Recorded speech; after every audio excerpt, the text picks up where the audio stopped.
H, la lettre H. Qu'est-ce que je fais dans cette piscine à Aquavilla, à Cormontreuil, avec Manu Keios? Eh bien, je vais vous raconter une histoire. La lettre H, c'est histoire, c'est habitude et hygiène de vie. On va commencer par l'hygiène de vie. Si vous êtes chef d'entreprise, cadre dirigeant ou même salarié, vous savez que la première chose que l'on sacrifie, c'est le bien-être, c'est les activités physiques. Et nous qui sommes dans l'univers du sport, on a envie de vous dire, ne commettez pas cette erreur, ça ne sert à rien. Prenez le temps de prendre soin de vous. Alors ici, l'endroit est idéal. Je pourrais suivre un cours où je pourrais être tranquille. Là, je fais un petit peu d'aquabiking. Et là, le rythme, on en parlera avec la lettre R. Le rythme, trouver son rythme. Je pédale, vous voyez rien, mais moi, ça me fait du bien. Alors voilà, l'hygiène de vie, c'est quelque chose de très important. Vous allez devoir prendre la parole, préparez-vous. Pas forcément comme un champion, et encore. Ça veut dire, si vous avez une grosse intervention en public à faire, avec une prise de parole qui doit prendre tout son sens, n'accumulez pas les rendez-vous juste avant. Soyez tranquille, travaillez bien évidemment, parce que vous n'êtes pas payé juste pour intervenir en fin de journée. Mais sachez alléger votre agenda pour avoir quand même l'esprit tourné votre intervention. Ça fait partie de l'hygiène de vie, un peu comme d'un sportif, de quelqu'un qui va prendre la parole. Ça veut dire aussi savoir couper son téléphone juste avant un entretien important ou juste avant de parler dans un micro. Parce que vous avez de mauvaises nouvelles, ça ne sera pas facile de gérer vos émotions. Donc vraiment, le côté hygiène de vie, il est prépondérant. Pareil, le petit coup à boire, sauf pour détendre. Je connais quelques sportifs ou quelques personnalités comme ça qui pourraient être à l'aise devant la caméra. Bien, pour se détendre, font d'exercices de respiration, de réflexion, de zen, recherche zen. Bien vous, faites ça aussi, trouvez votre propre chemin et cette hygiène de vie, vraiment, respectez-la.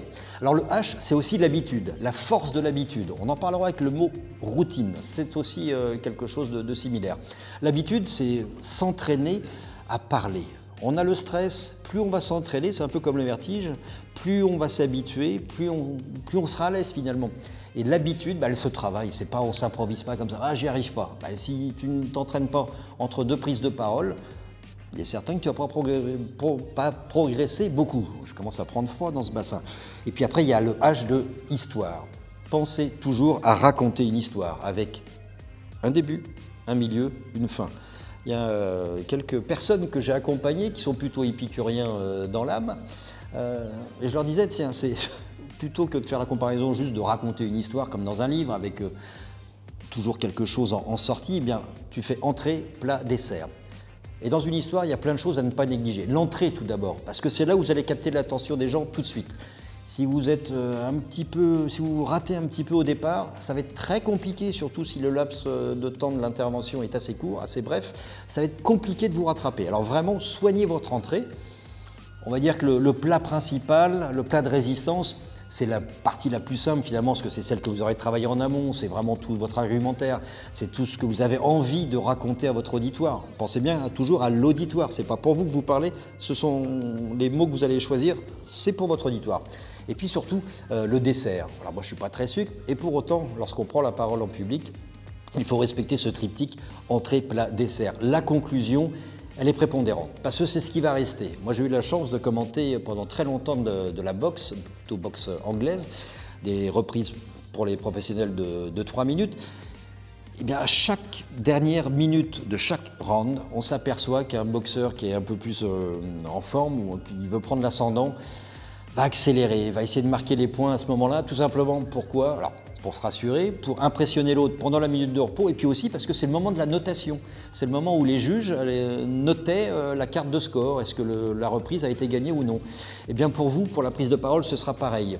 Soyez impactant au moment de la conclusion. Sachez trouver des mots forts, une conclusion, voilà, évitez de terminer, voilà, j'ai terminé. C'est tout ce que je pouvais vous dire. Ok, c'est pas très fun.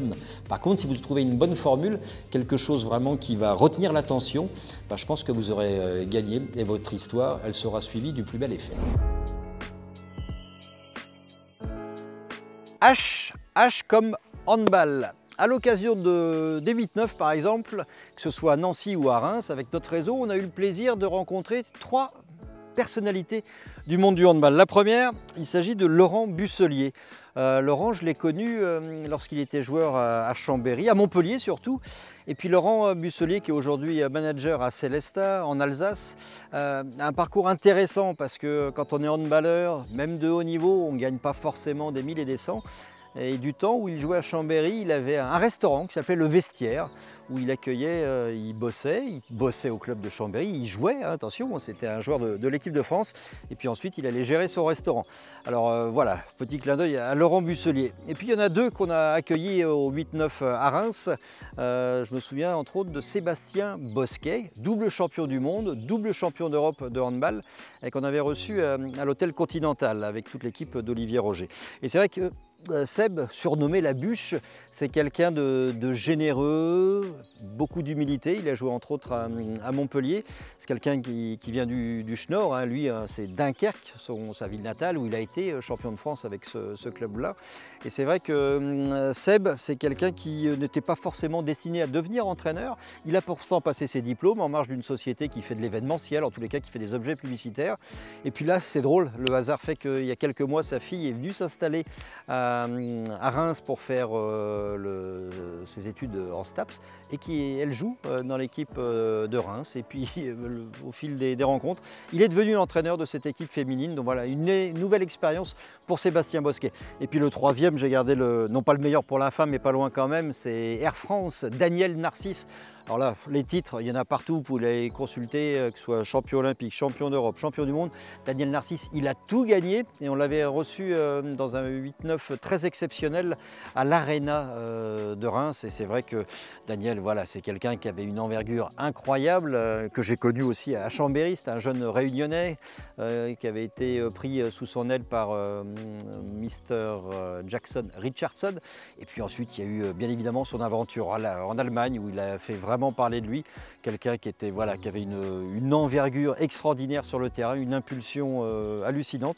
Pour ça qu'il avait eu ce surnom d'Air France, le gars qui planait au-dessus des défenses adverses. Voilà, c'était les trois petits clins d'œil qu'on pouvait faire à Busselier, Bosquet et Narcisse pour illustrer le H de handball.